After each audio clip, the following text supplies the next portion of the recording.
nagaa waaqaa kawaa hunda dursisee akka qabu siimboonaan koo akkam fayyaa keetii ati nagattus onneen koo si dagachuu hin dandeenye onnee koo irratti waan katabamteef yoomiyyuu si dagachuu hin danda'u kanaaf siinan boona kiyyaa koo jaalalti kee laphee koo keessatti waan biqilteef yoomuu coolaguu hin dandeessu jaalala yoo jedhan namni haaluma salphaadhaan ilaala akka kootti garuu ibidda yoo namatti qabate dhaamuu hin dandeenyee fi dhaamus nama rakkisudha kanaaf jaalala koo naaf hubadhu an kanan si barbaade jaalala torbee osoo hin taane hangan jiraadhutti nu waliin jiraatta jedheetani kanaafi kanneen biroo yeroo darbe haaluma kanaan ansiif barreessee jennaan ati garuu naaf hubachuu hin dandeenye yeroo darbes haaluman si ibseen nama jaalala koo fudhate fakkaatte turte anis rakkoof dhiphuu baay'ee keessa darbe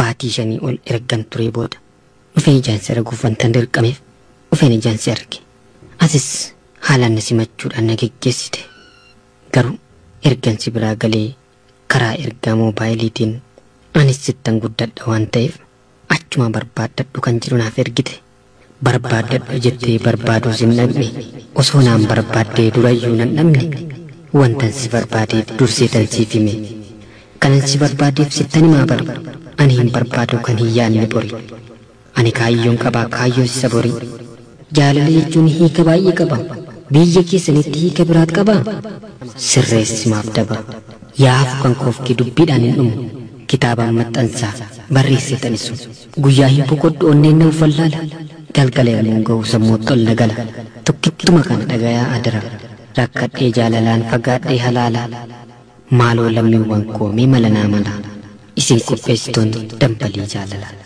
asan jira jedhi maaloo yaa jaalatu siinan boonaa kiyya sabboontuu qaxqaxoo ijaanan si arga guyyaa dhuma tokko furmaatanaaf laadhaa doktoon jaalalaa siinan boonaa jaalleen ol gad wallaala ne dhageessaa laata dambalii jaalalaan dubbiin baay'ateedhaaf harreettiin fe'ani ne dhageessa taanaan isuma kanaan si dhabeen jiraadhu jireenyi koo siini akkana jedheen walaloo onneerraa maddite kana siif barreesseera atis wanta gaarii akka irraa hubattuu fi karaa dambalii jaalalaas ta'e karaa bilbilaatiin akka sagalee keenya dhageessistu abdiin qaba bilbila onnee koo sin lakkoofsa beeka heloo jedhi kottu na dubbisi meekaa sabboonaa koo jettee erga anaaf dhaamte amma maal dhageenyaan bilbila cufatte banattu sin kaastu garuma kutatte maaloo yaa jaala kummaaf garaa jabaatte nan dhufas siin jennaan biyyan jiru jette anuma dheessuuf moo biyya keessaa baate jaalala dhugaadhaa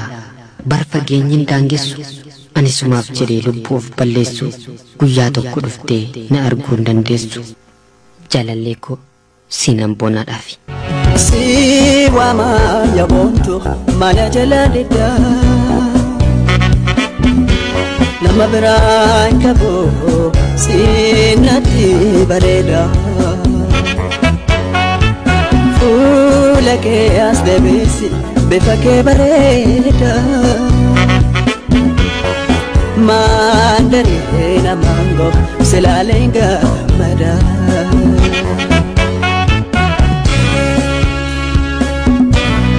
konabira oli ija korambadi ansitinga mad makabira nagi anafa mundati sinkufu yomiyu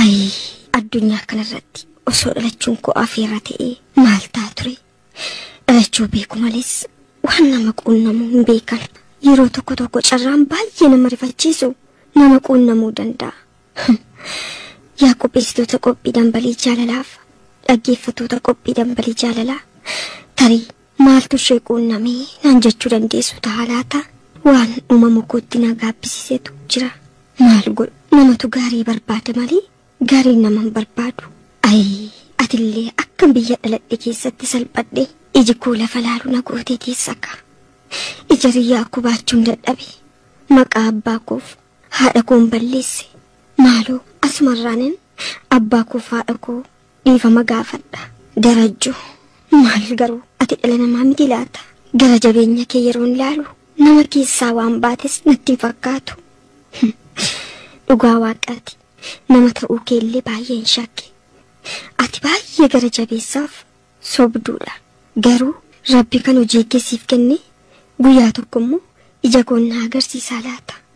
Darajju na guyyoomsite eenyummaa kee na dhoksite waan garaa kee irratti raawwatte hanga ati na sobde akka haadha manaa qabduuf ijoollee qabdu na dhoksite ani jaalallee dhugaan siif ta'a arraafan si barbaade miti jireenyaafan si barbaade jettee na guyyoomsaa turte hunda waa'ee keessa homaayyuu hin beekun ture nama sin gaafanne gara jabeessaa akkasiis natti hin fakkaanne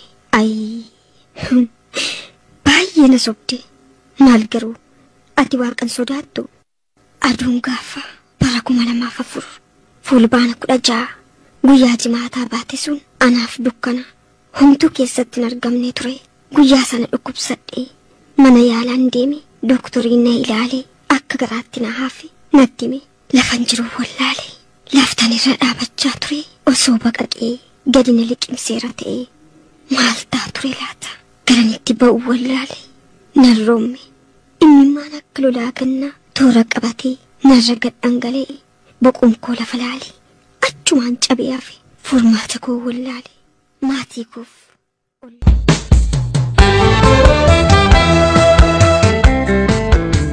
Egaa bara 1998 ture godina Baalee magaalaa Roobee mana barumsa Maddoolaabutti jaalalleewwan lamaan mana barumsa Maddoolaabuu keessatti yeroo dheeraadhaaf haala ho'aadhaan jaalala isaanii dabarsan Siifan kan jedhamtuu fi innis Boonaa kan jedhamu yeroo dheeraadhaaf jaalala isaanii dhadhamaa turanii haaluma kanaan osoo jiranuu bara 1998 kana keessatti kutaa 8ffaa barataa ture.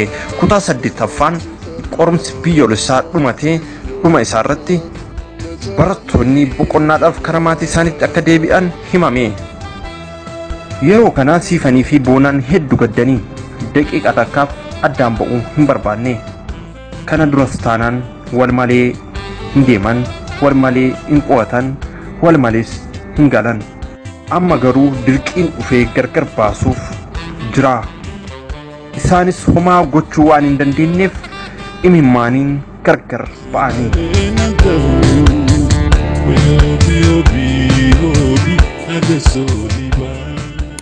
Eega gargar ba'anii boqonnaadhaaf maatii isaaniitti deebi'anii ji'a tokko lakkoofsanii jiru.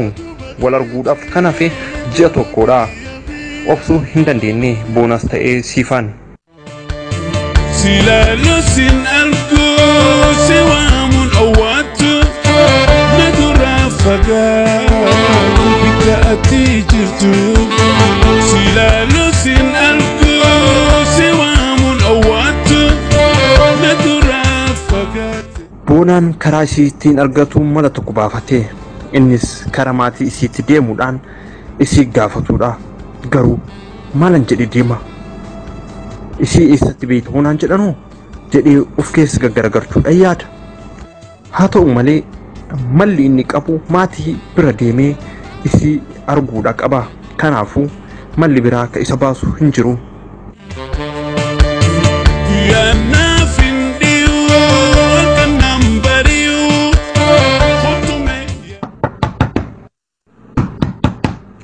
Kami gambarraa kan balbalan irratti eenyu seenaa akkas jedheen abbaan Siifan Boonaan balbala rukutuu isaa arginaan.